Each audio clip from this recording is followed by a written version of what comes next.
जल का पात्र भरा हुआ रखा था नंदनार के यहाँ। सेठानी को मालूम पड़ा कि नौकर के कमरे में जल का पात्र भरा हुआ रखा है, सुबह वो जल का पात्र लेकर जाएगा। पात्र को सेठानी ने ढोल दिया। सेठानी ने पात्र को ढोला। नंदनार को नहीं मालूम कि जिस पात्र में मैंने जल भर कर रखा था देवादिदेव महादेव को चढ़ाने के लिए, वो सेठानी ने ढोल दिया। नहीं मालूम। नंदनार एक बेलपत्र के वृक्ष के नीचे से बेलपत्र लेने के लिए गया। शाम का समय, रात्रि का समय, कहीं टूटा हुआ बेलपत्र भूमि पर भी पड़ा हुआ मिल गया। रात्रि को तो मैं बेलपत्र नहीं तोड़ सकता, पर पड़ा हुआ बेलपत्र भी अगर मुझे मिल गया मैं बाबा को चढ़ाऊंगा।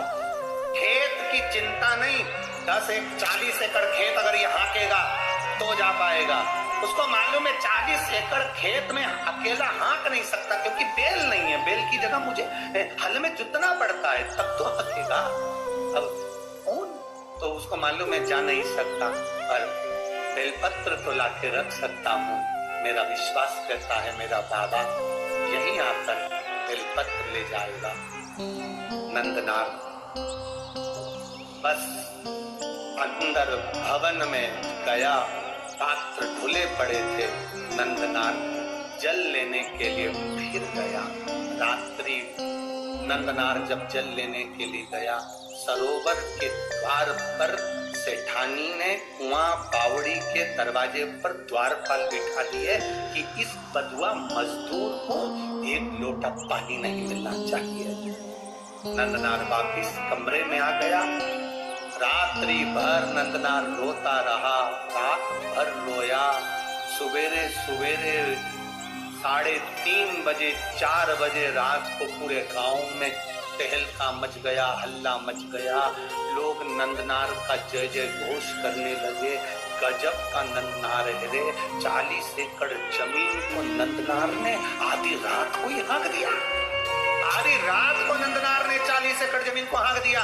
नंदनार तो हाथ में 2 पात्र, 2 कलश लेकर, 2 लोटे लेकर नंदनार रात भर एक खंबे से टिके हुए रोते हुए पड़े हुए थे। 40 एकड़ जमीन नंदनार ने हाँक दी।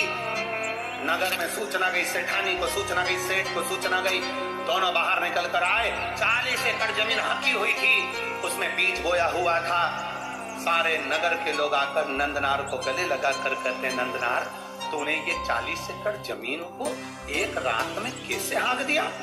नंदनार की आंख में जल भरा था। देखा तो दोनों लोटे जल से भरे थे।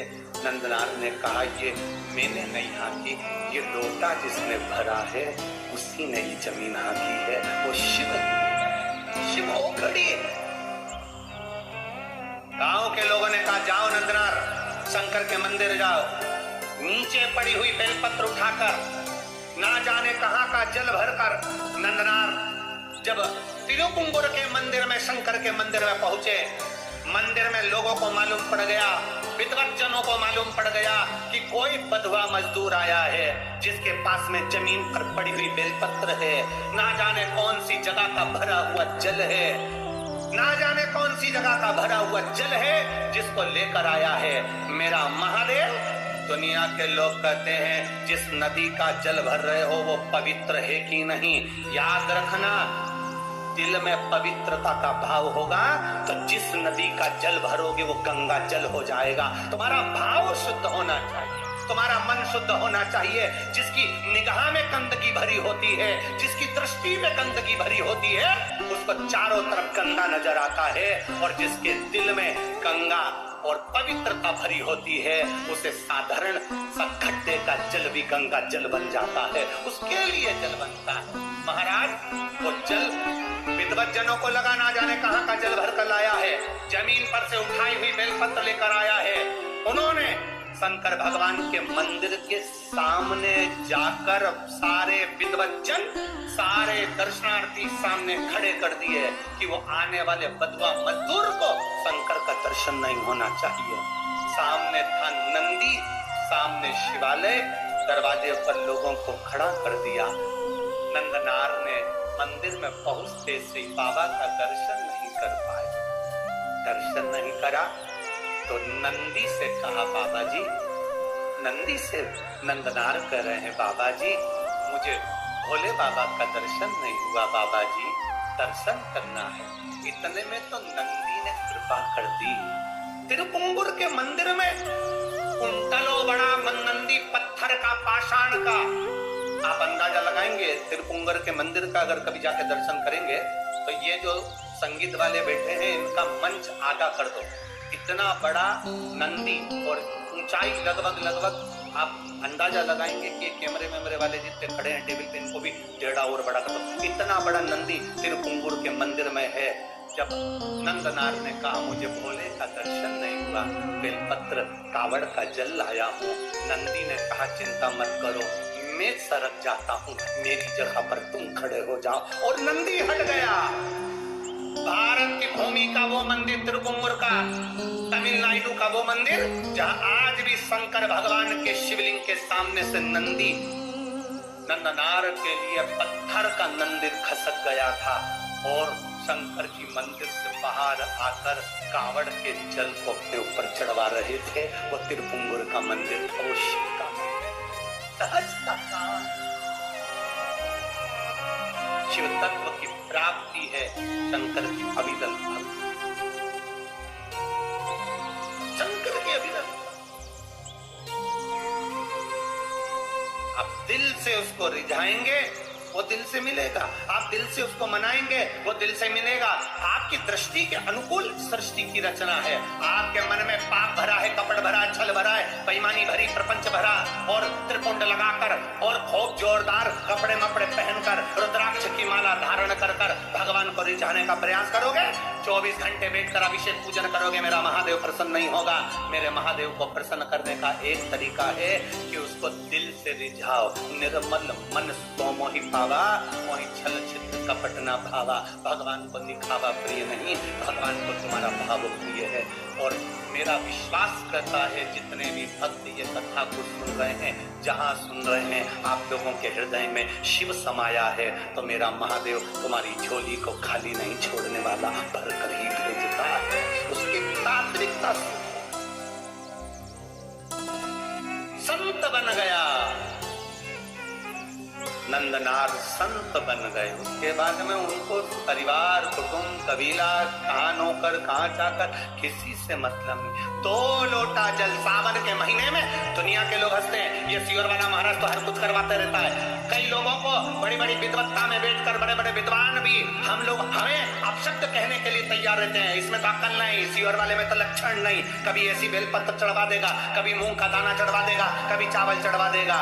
आप दिल से उसको रिझाने का प्रयास करिएगा, दिल से। 1 लोटा जल नहीं, सावन के महीने में 2 लोटा जल। अगर नंदनार की कथा सुने हो, त्रिजटा की कथा सुने हो, अभी तो आगे चरित्र, जरा कांवड़ के चरित्र सुनिए तो। राम जी, माता जानकी जी कांवड़ चढ़ाने जा रही हैं, माँ जानकी स्वयं कांवड़ चढ़ाने गई, क्या जरूरत पड़ गई थी माता? उस जल के महत्व को पहचानो, सारी समस्या का हल 1 लोटा जल। और सावन के महीने में 2 लोटा जल। लोग हंसते हैं, कभी कनेर का फूल चढ़वा देता है महाराज, कभी दुर्वा चढ़ा देता है, कभी समी का पत्ता चढ़वा देता है महाराज। लोग बड़े बड़े आश्चर्य में पड़कर अपशब्द कहते, ताने देते हैं, बड़ी बड़ी पीठों पर बैठकर अपशब्द कहते हैं, निंदा करते हैं 24 घंटे। फिर भी हम निंदा सुनने को तैयार हैं। बस आपसे इतना सा निवेदन है कि मेरे महादेव की भक्ति मत छोड़ना, तो वो तुम्हें नहीं छोड़ने वाला। उसका स्मरण मत छोड़ना, वो तुम्हें नहीं छोड़ने वाला। जपते रहो पंचाक्षर मंत्र नमः शिवाय, जपते रहो षडाक्षर मंत्र ओम नमः शिवाय, जपते रहो श्री शिवाय नमस्तुभ्यम, जपते रहो राम नाम, जपते रहो कृष्ण नाम। तुम्हारे भीतर भगवान की अविरल भक्ति को प्रारब्ध से, आनंद से प्रवेश कराने का प्रयास करना, वो तुम्हारे भीतर बैठेगा, आएगा तुम्हारे भीतर, कर जाएगा। लाखों के दुखड़े जो हर गया डमरू वाले, तो मेरे दुखड़ों को देख कर क्यों डर गया डमरू वाले। उसकी अविरल भक्ति का स्मरण करिए, उसकी भक्ति का एक रस तत्व का स्मरण करिए। वो शिव है, ओ गड़ी बोल बम का नारा है। ये अविरलता भक्ति है आपको, ये अभिधन्यता शिव तत्व की बात। महाराज भगवान ब्रह्मा विष्णु महेश पधार रहे हैं, जोरदार ताली बजाकर स्वागत करेंगे। निर्माल्य विसर्जन का एक क्रम चालू रखा है विठलेश्वर समिति द्वारा। जो लोग जुड़कर मां अन्नपूर्णा इंडस्ट्रीज सरिसीमा केशरवाणी, इनकी ओर से भी एक निर्माल्य विसर्जन का रथ चलाया जा रहा है। जोरदार ताली बजाएं। एक श्री लोचन केशरवानी, पिता का नाम श्री शिवरात्रि केशरवानी, इनकी ओर से भंडारा main road Sargarh road Sarsiwa Chhattisgarh में भी एक निर्माल्य विसर्जन का रथ चलाया जा रहा है। जोरदार ताली बजाएं। श्री संतोष सेन, श्री शिवशंकर निर्माल्य सेवा समिति शांति नगर वार्ड नंबर 17 दुर्ग में भी एक निर्माल्य विसर्जन का रथ चलाया जा रहा है। एक बार जोरदार ताली बजाएं। शिवशंकर निर्माल्य सेवा समिति शांति नगर दुर्ग छत्तीसगढ़ को बहुत बहुत साधुवाद इन सभी को, जिन्होंने निर्माल्य विसर्जन के रथ को चलाया है और नदी, तालाब, बावड़ी, कुआं, सरोवर को पवित्र रखना है हमें, अपने जलाशयों को शुद्ध रखना है हमें। इस भाव से हमारा जल है तो कल है, इसको जानकर समिति के साथ जुड़कर जो निर्माल्य विसर्जन का रथ चला रहे हैं उनको साधुवाद है। हर